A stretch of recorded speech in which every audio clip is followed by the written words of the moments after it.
Have you ever noticed how many people earn good money and still feel one unexpected bill away from stress? Not people struggling at the bottom, people with degrees, stable jobs, promotions, the kind of salary that should mean comfort, and yet, somehow, it doesn't. This isn't about bad decisions or lack of discipline. It's about how a good salary quietly changes the game, often in the worst way. Let's start with a familiar scenario. Imagine a young professional in the US or Europe, mid to late 20s. First real job, annual salary, around $65,000 or 55,000 euros. On paper, that sounds solid. But after taxes, social contributions, and insurance, the take-home pay is closer to $4,000 a month, sometimes less. Now life begins to arrange itself around that number. Rent or mortgage, $1,400, not luxury, just something decent and close to work. Car payment or public transport, plus insurance, $500. Student loan, $300. Phone, internet subscriptions, $200. We're already near $2,400. Then food,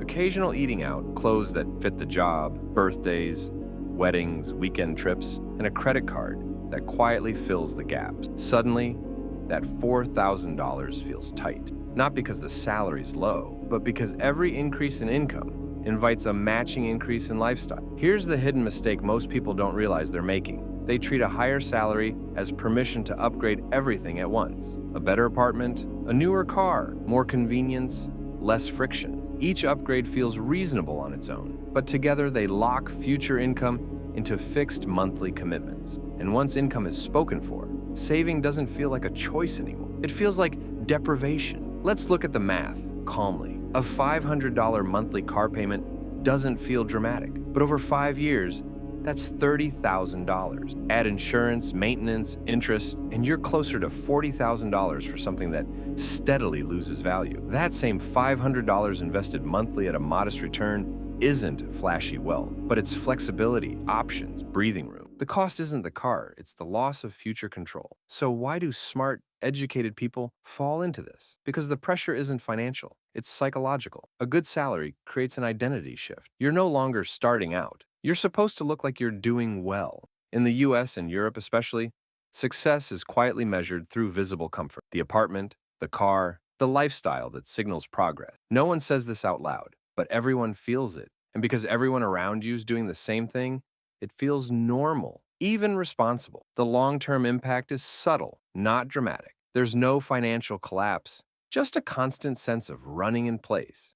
Raises disappear. Bonuses are pre-spent. Savings grow slowly, if at all. By the time people realize something feels off, they're 10 years into a lifestyle that depends on constant income. That's not poverty, but it's not freedom either. Now, here's the quiet shift financially intelligent people make. They don't ask, can I afford this monthly payment? They ask, what does this commit my future income to? They see a good salary not as spending power, but as a tool, something to buy time, options, and resilience. They're not anti-comfort. They're anti-fragility. They let lifestyle upgrades lag behind income on purpose, not forever, just long enough to build margin. That margin is what eventually makes life feel lighter. This isn't about guilt, and it's definitely not about cutting joy. It's about noticing how quietly a good salary can work against you if you never pause to question the defaults. Because staying broke on a good income is rarely about math. It's about timing, identity, and invisible pressure. If this made you think a little differently about money, you might enjoy the rest of the conversations on this channel. You can subscribe if you want to keep exploring this calmly, without hype and without judgment. Thanks for watching.